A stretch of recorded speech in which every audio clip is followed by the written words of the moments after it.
Alright, this is the percent purity lab for Calum and Corinna. So we started by writing out the balanced equation for our reaction that was going to take place, and we measured out 0.514 grams of the impure sample that we knew contained zinc. Now, to start, we assumed that all of the sample was zinc, and that way we would be assured that we got enough hydrochloric acid to fully react it.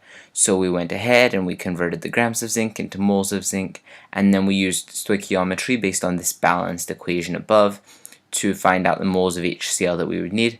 And then we went ahead and we used the molarity of the HCl to figure out how many liters of HCl we would need to fully react the zinc. So we decided if we had 0.514 grams of zinc, then we would need 5.23 milliliters of hydrochloric acid to fully react it. This is the apparatus that we used. We used a burette, which is inverted into a beaker of water. In addition, there's a test tube, which is where we put our reactants, a cork in the top, and then when the hydrogen gas, the product right here, rose out of the reaction, it goes through the tube and up into the burette, therefore pushing the water level down so that we can tell how much hydrogen gas we have created. Right here we have our balanced equation at the top, and we're going to go ahead and start right here with this dimensional analysis.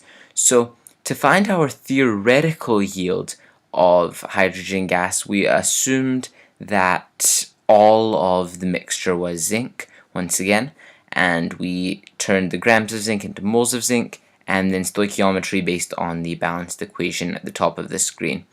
And then we determined that if the entire mixture were zinc, we would have produced 0.00786 moles of hydrogen gas. Of course, the entire mixture was not zinc, so we used the equation PV equals nRT to figure out what our actual yield was, except we used a modification, a variation of the equation, and it basically says that N equals PV over RT. So P would be the pressure, of course, and this is very interesting because we know right here that the pressure of the gas pushing down on the water plus the pressure of the water pushing back up on the gas is equal to the pressure in the room that's pushing down on the water in the beaker. So we assumed that that was 1 atmosphere pushing down onto the water, and so we took the temperature of the water, which is up here, 23 degrees Celsius, and then we used a table online to figure out what the pressure of water is at 23 degrees Celsius.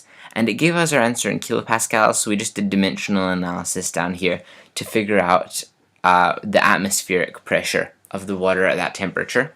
And then we went ahead and we just took 1 atmosphere minus the pressure of the water, and that gives us the pressure of our hydrogen gas. So that's our P.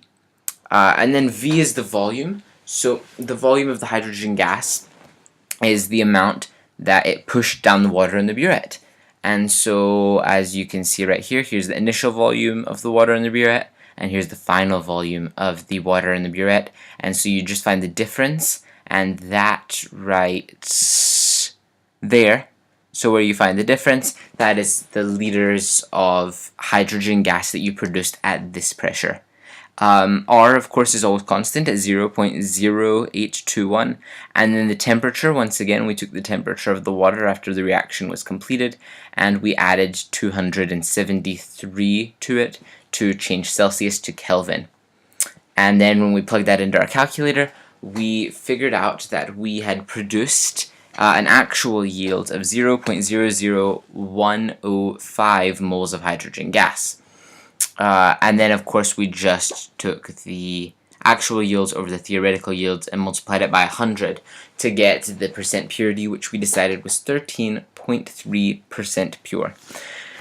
Although this lab is very straightforward and there's not much room for speculation because it's mainly observations and calculations, me and my partner could think of many sources of error in the lab, which I've outlined right here.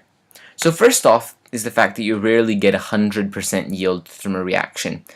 Even right now we had just an impure sample, but even if it were a pure sample and you were to react it with the perfect amount according to your balanced equation of the other reactant, the chances are that you still would not get a 100% yield.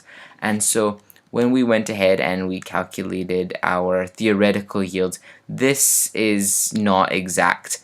When we went ahead and calculated our actual yield, this is not exact. Also, the temperature reading, we did not use temperature probes or logger probe, we just used the regular mercury thermometer, and it's not that rare that they're off by a few degrees. In addition, it was an exothermic reaction, and so it most likely heated up the water just a little bit, and the chances are that the mercury thermometer didn't pick up this very slight change in the temperature of the water. In addition, there were other gases in the system. Before we started the reaction, there was just regular air in the tube, and so that has a different pressure than the hydrogen gas, and of course the hydrogen gas pushed that air through the burette and up into the top, and so we mistook that for hydrogen gas, and so we have to be aware that there are other gases in the system that aren't just our product.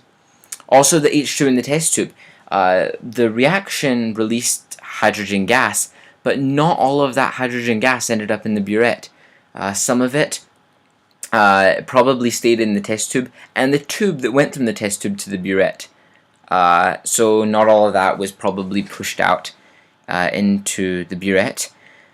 And as I mentioned right here, leaks. It's unknown if we had any leaks in the system, but if we did, between the tube or the cork or where the burette meets the beaker, then that would also be skewing our data. Also, we assumed that the pressure in the room was 1 atmosphere of pressure. Now, it was probably very close to 1 atmosphere of pressure, maybe 0.98 atmospheres, but it was not an exact amount, and so if we wanted a more precise answer, then we should have measured the pressure in the room first. And then, of course, the table online said the pressure of water, but all water from different regions is slightly different, has different minerals in it, it has different salts in it, and so you can never be sure of the exact mass and therefore the exact pressure. And so if we were to redo this and we wanted to make sure that that table online was really accurate to our specific experiment, then we probably should have used distilled water so that we could ensure that it were more accurate. Now, those are the sources of errors that we came up with. Other than that, the lab was pretty straightforward. Me and my partner thought this was a really cool lab because it's amazing that you can figure out the percent purity of the zinc sample just by looking at how much hydrogen you produce out of it. So, cool lab, we learned a lot from it, but if we were to improve it, we would fix some of these sources of error, such as using distilled water and making sure that there was no other gases in the system.